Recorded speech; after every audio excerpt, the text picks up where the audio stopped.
Agent bis itu bagaimana Mas KLN Muria lari ke Madura? Kan tadi gue udah bahas. Kalau perusahaan-perusahaan standar mereka minimal, mereka tahu kuotanya mereka berapa. Contoh di Madura, Haryanto punya kuota berapa? 28 misal. Terus di Muria ada kuota berapa? 70 misal. Di Solo, Wonogiri 70 apa berapa terserah. Itu namanya kuotanya dulu. Jadi patokannya kuotanya dulu. Suatu saat kalau ada bis Madura rusak diganti sama bis dari Muria kayak, bis dari Solo kayak buat jalan ke Madura, itu jatuhnya penyimpangan Mas. 308. Tapi gue jalan sesuai aturan, nggak melebihi batas kuota yang diberikan pemerintah sama gue untuk melayani wilayah tersebut.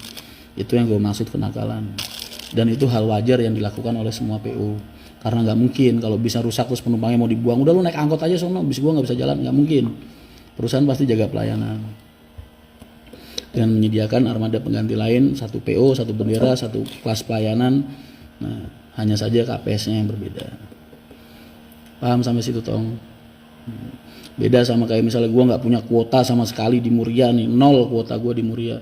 Terus tiba-tiba rumah lu Solo, lu punya bis di Solo, lu masuk ke Muria, berarti lu jahat boy. Itu namanya lu ngerampok, maling. Paham? Dan usaha kayak gitu nggak bakal berkah.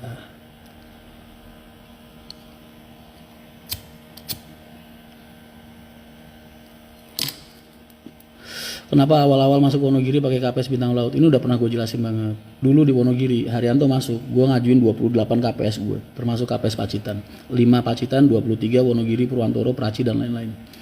Tapi di sana dulu ada Pak Guyuban Organdanya yang dipimpin sama Pak Edi Sumba Putra. Dulu beliau punya keputusan. Nggak ngelihat KPS yang dipunya sama Haryanto. Dia pengen Haryanto masuk ke Wonogiri, harus ngebeli perusahaan Wonogiri yang udah pernah ada, sebagai bentuk kontribusi terhadap wilayah. Kalau pada saat itu gue mau keras ngikutin peraturan, gue jalanin, gue cuek, gue nggak perlu beli Bintang Laut, gue aman boy.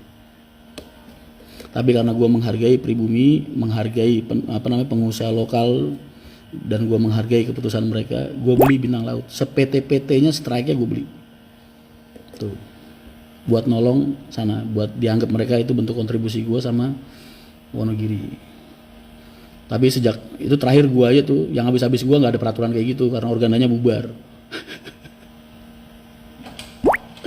Jadi Bintang Laut adalah simbol kebesaran hati Bapak Haji Haryanto terhadap pengusaha-pengusaha lokal Wonogiri.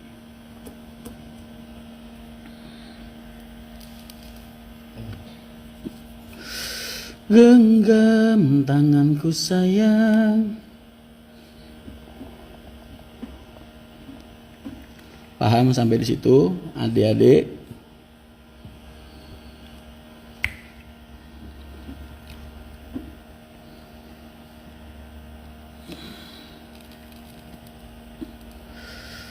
Selalu semua yang habis dibeli Mas Ren langsung bubar. Hei, bubar dulu baru dibeli. Kebalik urutannya, salah kamu. Adanya dibeli itu karena udah bubar. Kalau belum bubar nggak mungkin dibeli. Gimana sih?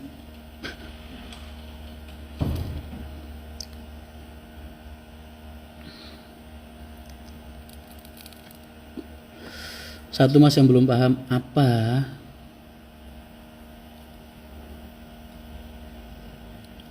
Karena apa Mas kalau boleh tahu? Karena apa? Mas maksudnya bus mesin gendong itu apa? Nah ini juga orang BPKB, STNK kan ada nomor mesin, nomor rangka di situ. Nomor rangka selamanya pasti utuh lah. Tapi nomor mesin beda boy. Kalau blok mesin ganti kan nomor mesinnya otomatis yang lama turun. Ganti bloknya baru. Kan blok baru nggak ada cetakannya kecuali kalau diketokin sama dia. Nah jadi ketika proses jual beli terjadi, otomatis blok baru kan nggak ada plat nomor mesinnya. Nomor mesinnya di bawah karena di mesin yang lama yang pecah. Mesin ini bloknya yang lama dibawain, dimasukin bagasi, itu istilahnya mesin gendong. Tuh maksudnya gitu.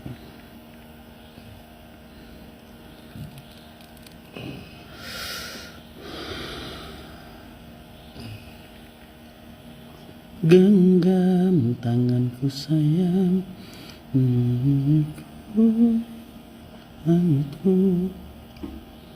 makanya lu lihat semua perusahaan bis di tanah Jawa kayak di Sumatera kayak di mana pasti semua sungkan atau menghargai lah bahasanya sama P. Haryanto, sama Bapak Haji Haryanto, karena beliau ini luar biasa dalam menjalankan usaha dari segi ketertiban, kedisiplinan, dan cara beliau ngajeni memuliakan pengusaha-pengusaha lain selain beliau. Tapi beliau dari dulu orangnya zaman masih aktifnya keras boy. Lu gue ajak saudaraan sama gue mau, alhamdulillah gue baik banget sama lu. Tapi kalau sekali lu musuhin gue sikat abis tulang lu, gue kunyah sekalian. Itu Pak Haji Arianto. Dulu tipikalnya kayak gitu.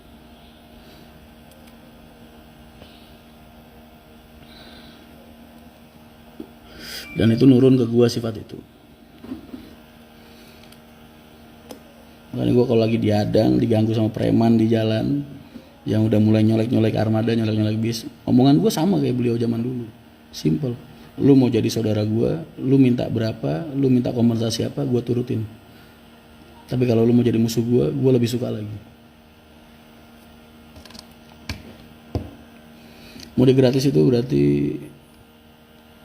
tidak sesuai KPS mas. Kan gue udah bilang, di dalam arus balik dan arus mudik lebaran ada masa namanya masa insidentil. Kalau di luar masa arus balik arus mudik itu namanya surat insidentil.